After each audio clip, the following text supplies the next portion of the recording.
UFC 300 is over. We're going to Rio.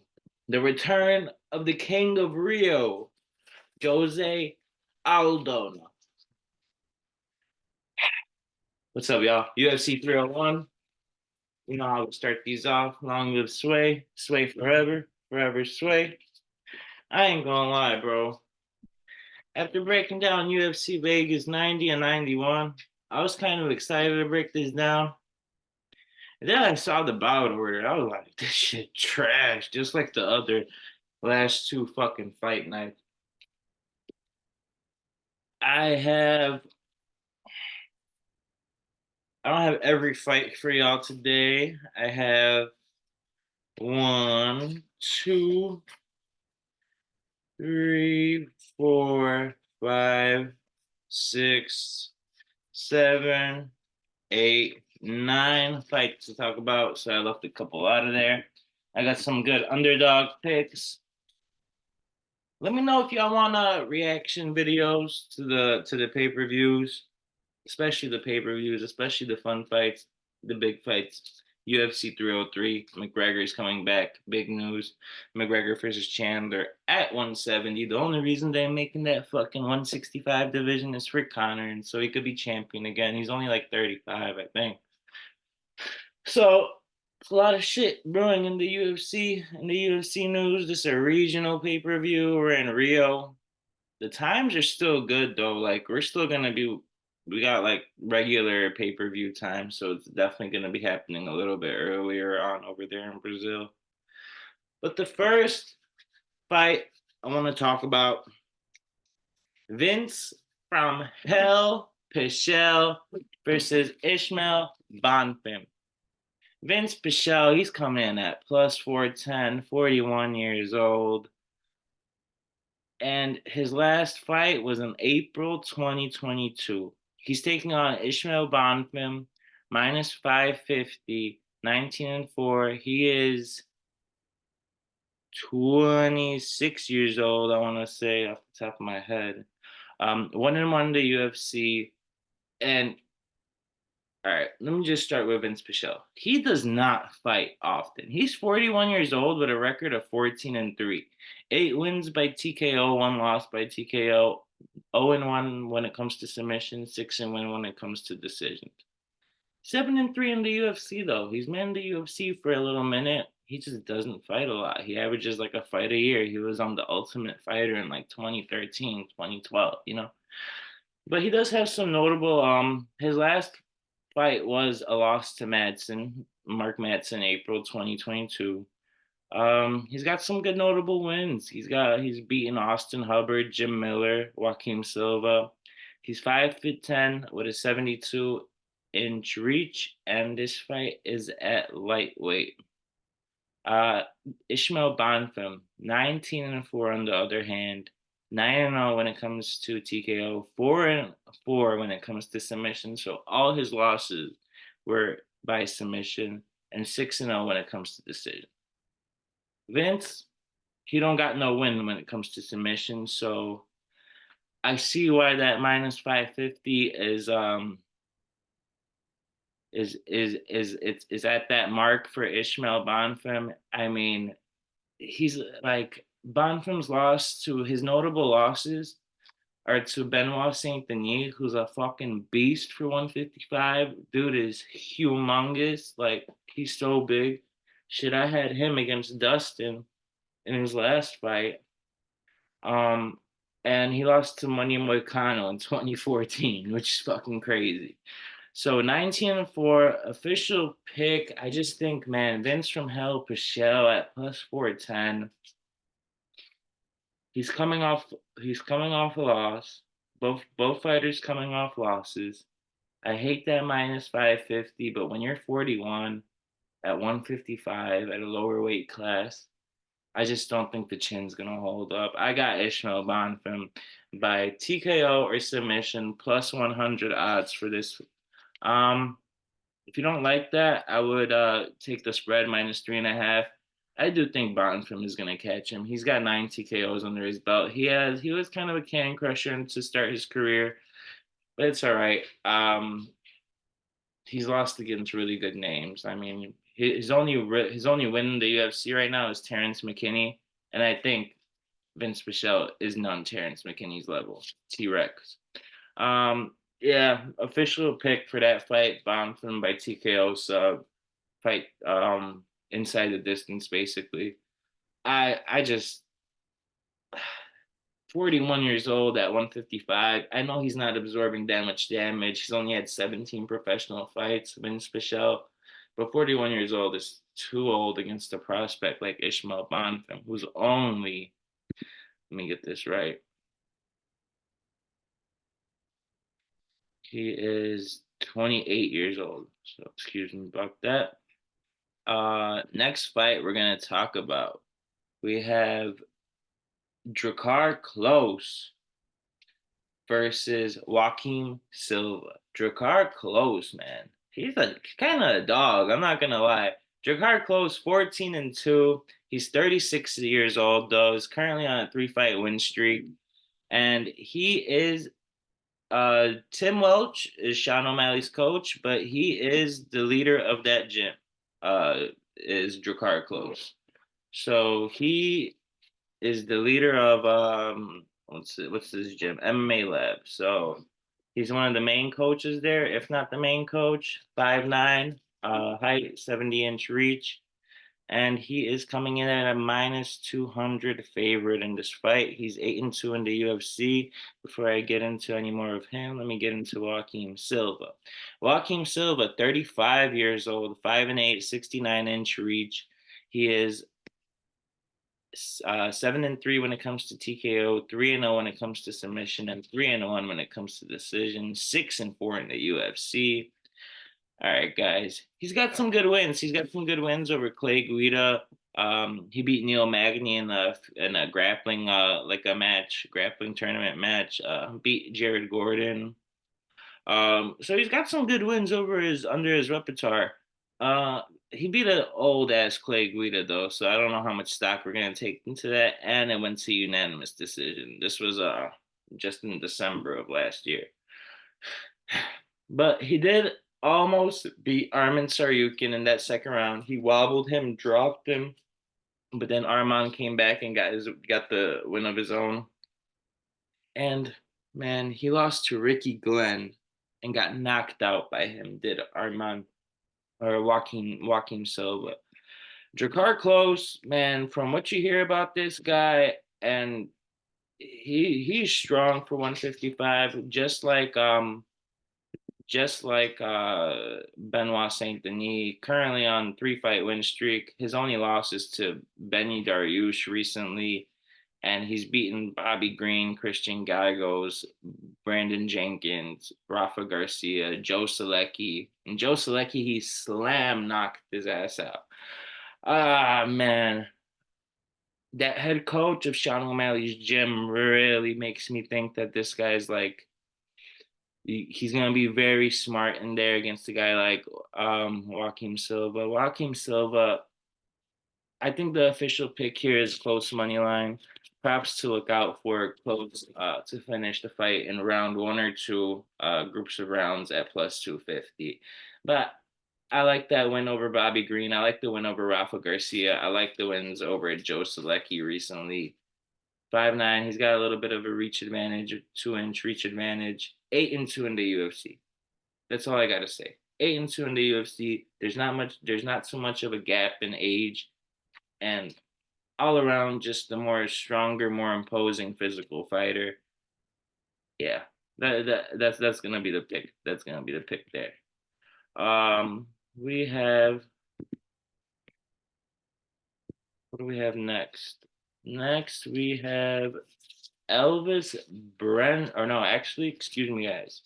Before we get into Elvis Brenner, let me get into my girl, Karolina Kowalkiewicz, coming in at +310 underdog, 38 years old, taking on Yasmin Lucindo, coming in at -395, 22 years old. Y'all know how I feel about my Polish fighters, man. Y'all know how I feel about my Polak fighters. All right, let me get into Karolina first. She's on a 4-fight win streak after being on a 5-fight losing streak. Losses in that losing streak include Jessica Andrade, Alexa Grasso, Yan Xiaonan, Watterson Gomez, Joanna Jędrzejczyk. Like she's lost to the who's who. She's got wins over Rose Namajunas. Lately, this 4 fight win streak, she's beating Vanessa Demopoulos. That was like a pick'em fight I remember recently that we gave out. But 16-7 overall, 1-1 when it comes to TKO, 3-2 when it comes to submission, and 12-4 when it comes to decision. So this girl, most girl fights go to decision a lot. Yasmin Lucindo, she doesn't have too many.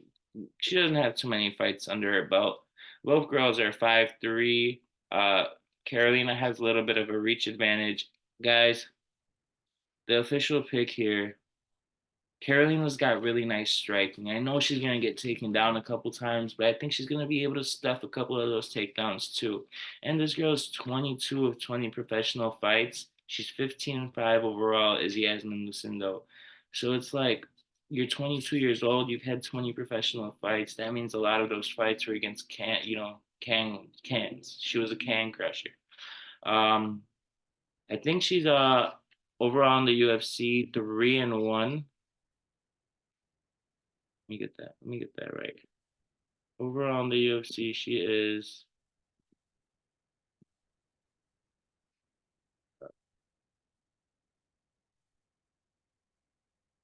Yasmin Lucindo. In the UFC, sorry guys, 2-1, 2-1. She just beat Polyana Viana, choked, submitted her, and Brogan Walker. Not a great win, but she did lose to Yasmin Uruguay in a unanimous decision. Other than that, like I said, she her first couple fights were against girls that were 0-0, 0-0, 0-1, 1-0, 0-0, 0-0, 0-2, 2-0, 1-1, 4-3, 0-4, 2-2, 0-0. You see where I'm going with this. Then she finally gets a 9-3 opponent, but then goes back to 2-1 opponent, 1-2 opponent, and then she finally loses to an 8-0 opponent. I think I think Carolina's gonna struggle with the takedowns a little bit, but trust me when I say her striking will be enough to win a round. Plus 3.5 Carolina Kowalkiewicz, um, and that is plus 130 odds. I just know that it's gonna be a close fight, and you can't trust that plus 310 money line. But I can trust that plus 3.5 fighter spread for Carolina Kowalkiewicz in this fight. Moving on. We got Elvis Brenner plus 210 underdog, 26 years old, coming in against Matikpik Urobai. I mean, shit. Matikpik Urobai came in and dominated in his first fight. He is 1-1 he's 1-0 in the UFC, excuse me. He choked the fuck out of Euros Medic. He did get stumbled a little bit in that fight. Before making it to the UFC, he was in LFA, good promotion as well. But his opponent, Elvis Brenner, he's coming off 2 TKO wins in a row. He's 3-0 in the UFC, 3-0 when it comes to TKO, 11-0 when it comes to submission, and all of those three losses have came by decision, 2 wins by decision as well, though. Notable win is Guram Kutladze. He came into that as a plus 400 underdog and he knocked him out. And Guram is a kickboxing savant. You know, Guram was regarded as like one of those prospects who can win the title in the future, and he shut that train down. Matikbik Earlby, 12-1 overall, 26 years old. So both guys are 26, 6-0 when it comes to TKO, 5-0 when it comes to sub, and 1-1 when it comes to decision, 1-0 in the UFC. His first 4 opponents, 0-0, 0-0, not available, 0-0. Official pick, I like Elvis Brenner here, guys. I know a lot of people are on Elvis Brenner as the underdog here. Fight to start round 3 minus 225 is a parlay piece if you're not rocking with Brenner. I do think Brenner plus 3.5 is also live, but I do think he can kind of shut down this Matikbik Orobai train. You know, he's fought the better competition. He's 3-0 in the UFC compared to a guy who's 1-0 in the UFC and a guy that did struggle against Euros Medic. All right, guys. So the official pick for that one, Elvis Brenner plus 210 money line. If you're not too confident in him against wrestling a heavy guy like Orobai, just take the over 2.5 minus 160, or fight to start round three as a parlay piece minus 225. Um, or take the spread on Brenner, if you want to be safe. Uh, Joe Anderson Brito versus Jack Shore next fight. Joe Anderson Brito coming in at minus 185 favorite, 16-3-1 overall, 5'8", 72-inch reach. And he's taking on Jack Shore, 17-1, 6-1 in the UFC, but he got knocked the fuck out by what's his name? Ricky, no, not he got knocked out by Ricky Simone. You can't trust that, dude. That's your only loss, the Ricky Simone knockout. I don't know. Let me get into Joe Anderson Brito. Dude's a fucking tank for the division for 145 for featherweight. He's 29 years old, 5'8", 72-inch reach. Um, Notable wins: Jonathan Pierce, Diego Lopez, Andre Fili knocked the fuck out of Chepe Mariscal, who has been on his own run recently. The only notable L that I could find on his resume is Bill Algeo. That's the only loss he has in the UFC, 3-1. And he's coming in minus 185 favorite, 4-fight winning streak right now. Still a young prospect. Both these guys are young prospects. Let me get into Jack Shore for a little bit. Jack Shore, 17-1, 29 years old, 5'8", 71-inch reach. He is 4-0 when it comes to TKO, 9-1 when it comes to submission, and 4-0 when it comes to decision. Ricky Simone knocked him down and then choked him out, arm triangle choke. But then he got a rear naked choke of his own after that. So he did bounce back after his win. He's 4-1 in his last five. Man, I wish he would have fought Umar, but that bout got canceled. Other than that, there's no really notable wins. I can say that his first opponents aren't complete cans. One of them was in 2-9, his first opponent. But after that, he was fighting some good opposition: 9-3, 7-0, 2-0, 3-1. So then he got a 14-13 guy.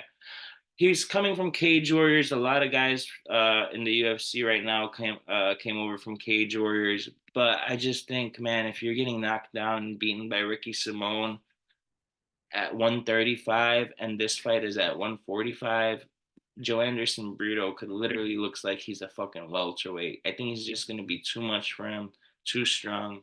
I like Brito money line. I like Brito inside the distance at plus 110 as well. Um, if you're going, this is something that I've been doing lately. Finish only. This could be a parlay piece. So if the fight finish only, if it goes to decision, your bets basically avoid.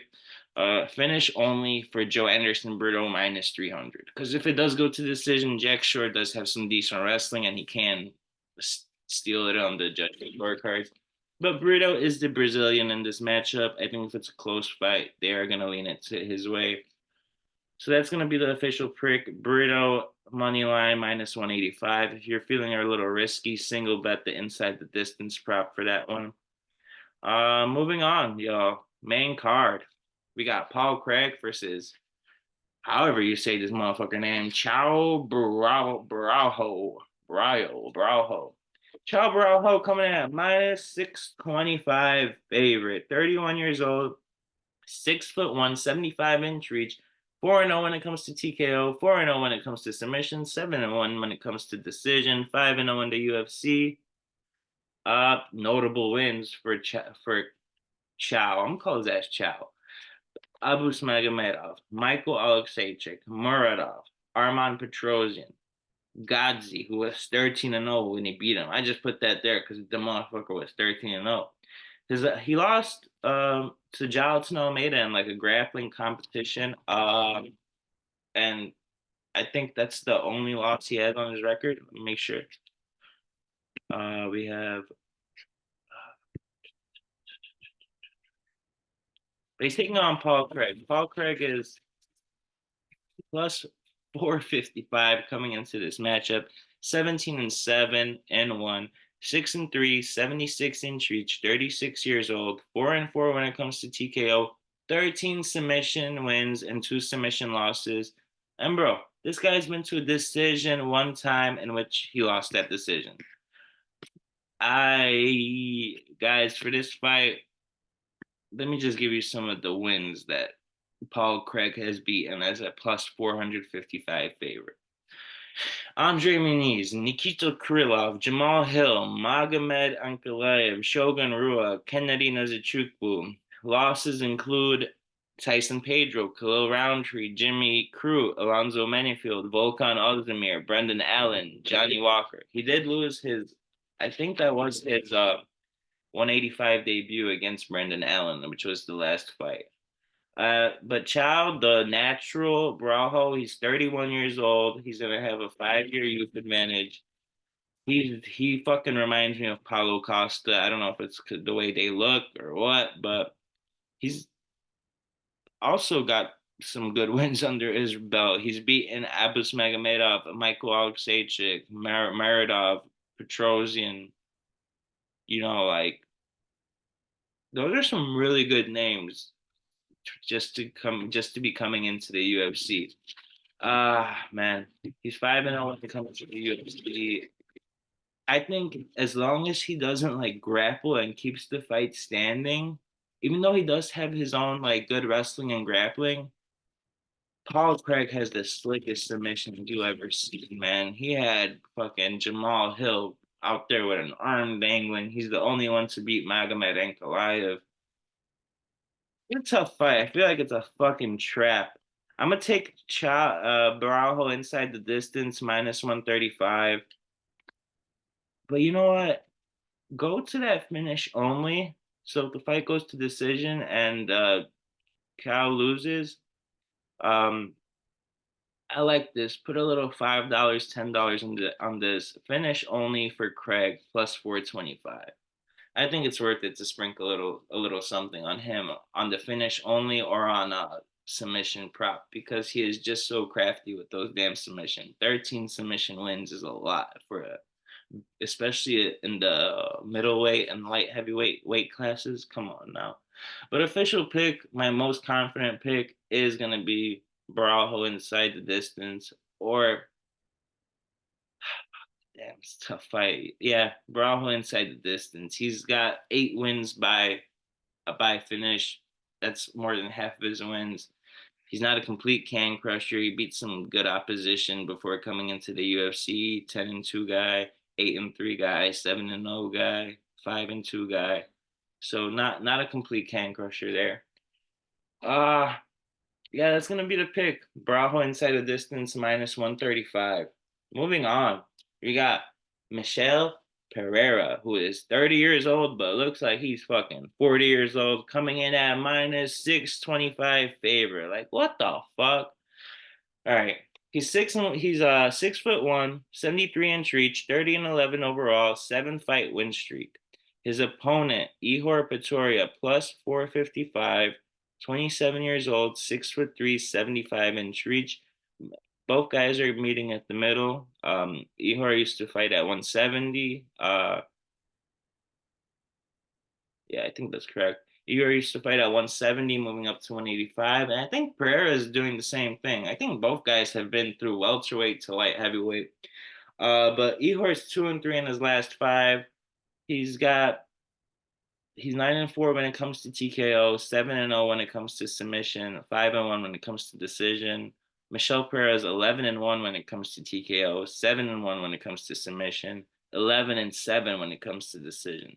18 of his 41 professional fights have gone to decision, which is pretty crazy because the way his fighting style is that capoeira dancing, being really funky on the feet.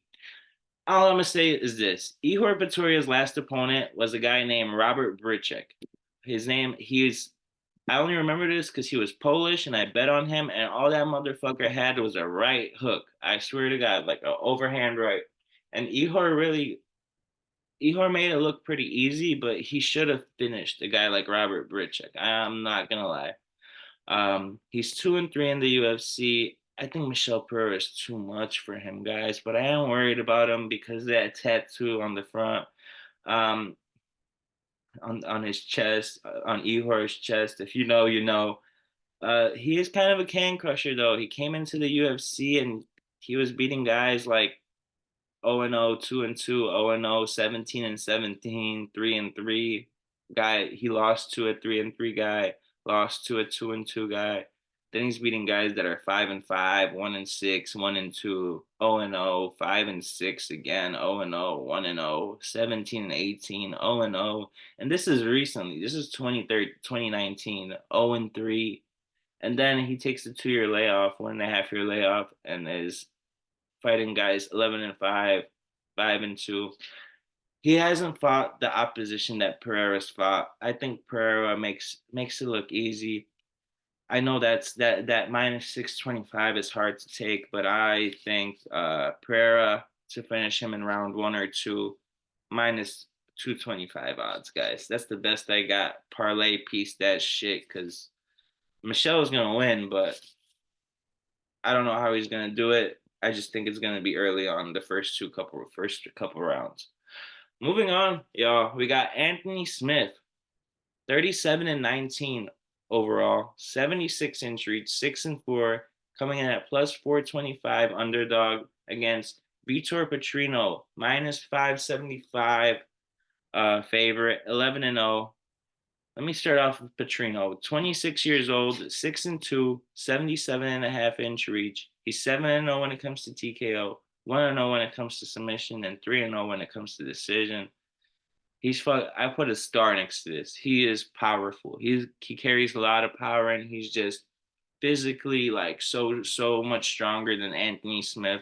He's gonna be so much stronger than Anthony Smith in this matchup. But his wrestling defense does need some work. Notable wins for Petrino, Tyson Pedro, Modestas Bukauskas, Anton Terkelai, Rodolfo Bellato. For Anthony Smith, 2-3 in his last five. He's only 35 years old. You would have thought he's a little older because of all the damage he's taken and all these fights he's had. 46 professional fight. But Anthony Smith, if he can get this ground to the fight, I think he can win a round, and I think this fight can go the over 1.5 minus 195. Odds on that for the over 1.5 round line. Vitor and over 1.5 is minus 165. And then I have a very low confident Anthony Smith spread at plus 3.5 at plus 210. I gave y'all three picks for that one. I would go with the safest pick and over 1.5 minus 195 for that fight. I just think Anthony Smith, if he tries hard enough, he's going to be able to shoot for those takedowns. But his fight IQ has kind of declined lately. You saw it in the Johnny Walker fight.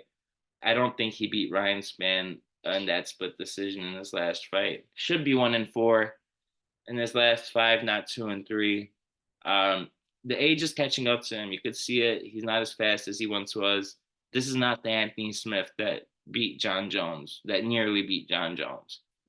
Uh, Moving on though. I'm gonna keep it at over 1.5 round line for that fight. There's not much I like about that fight. Other than that.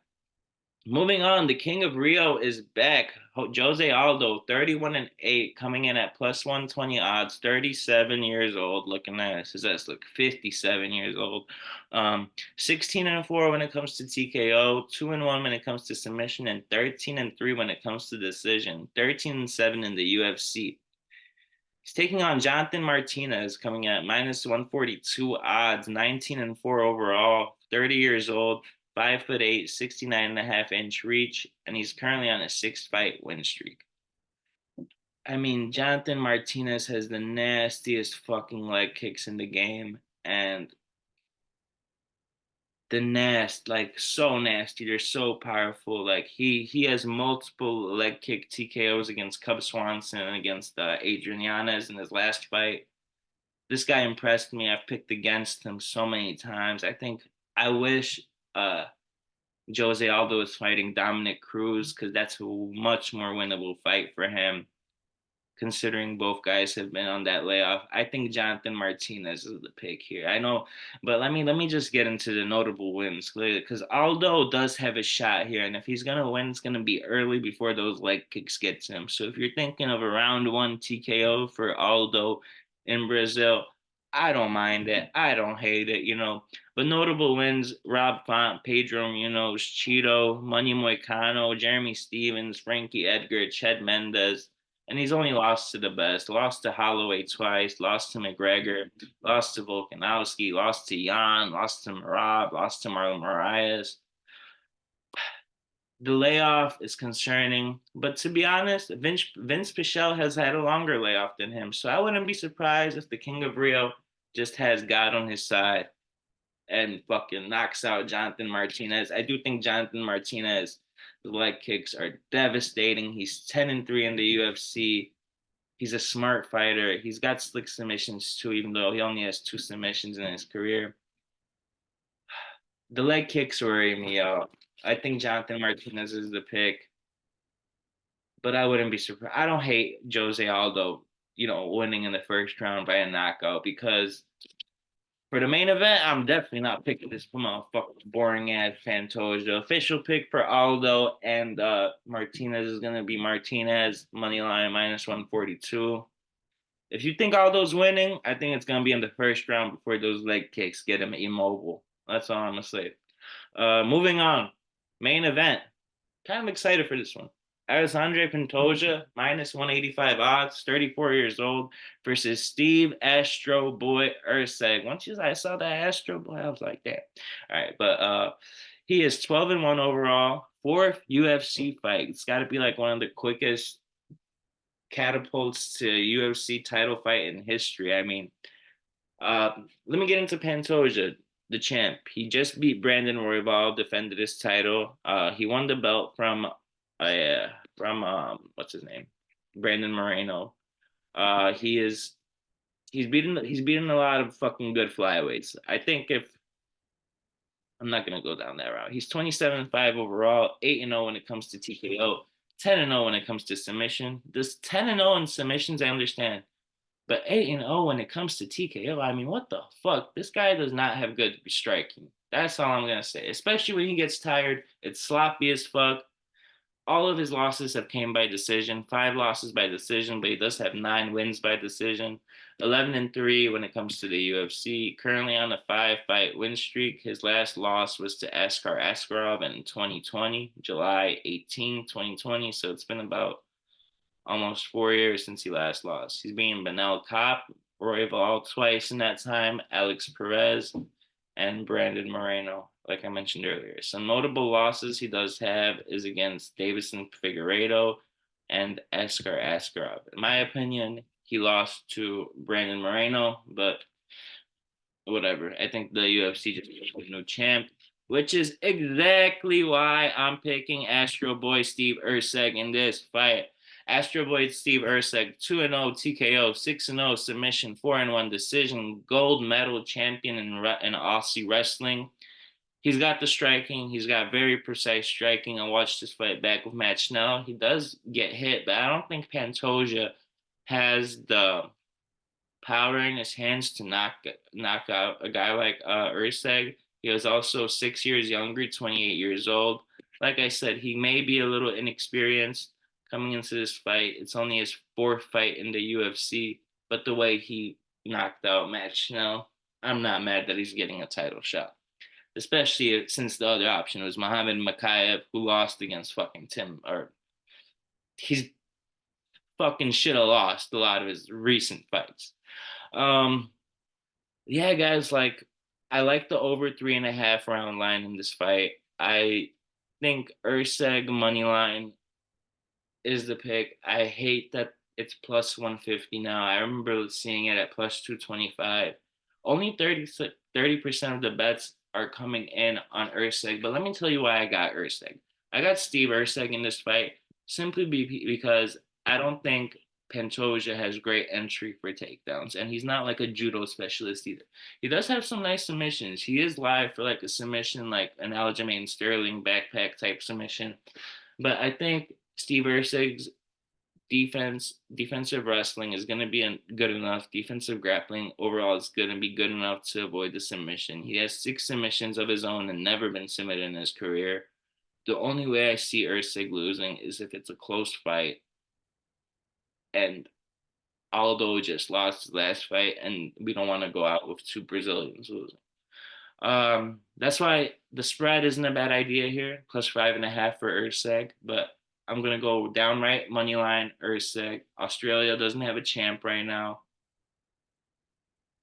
Australia doesn't have a champ right now. I had to think about that because there are so many fucking Australian champs. I don't think Volk is gonna get it back anytime soon. He might get it back. I'm not saying that. I don't think Whitaker is in the picture anymore, even though he just got some good wins. I think this is Australia's only shot for a title, and Australia supports their fighters. So whenever a Perth or a Sydney pay-per-view comes along, Ursad could easily be the main event, and nobody would complain. They need that Australian champ in the UFC.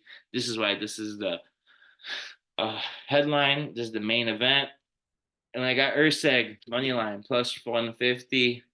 Fuck Alexander Pantoja. Brandon Moreno should still be champ. That's all I'm gonna say. I guess he shouldn't be champ since he just lost to Royval, but whatever, guys.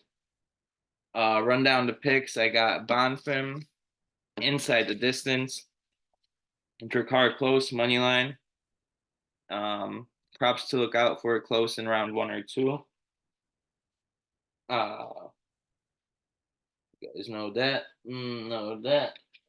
We got Elvis Brenner as an underdog +210. Also like the over 2.5 on that fight -160. I like Karolina Kowalkiewicz +3.5 spread.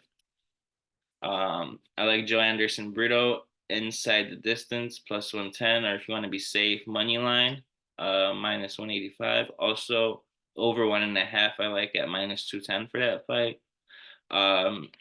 Next fight, Paul Craig, Chow Barajo. We're gonna go with Chow inside the distance -135 odds. Michelle Pereira and Ihor Pretoria. Pereira around 1-2 groups of rounds in DraftKings.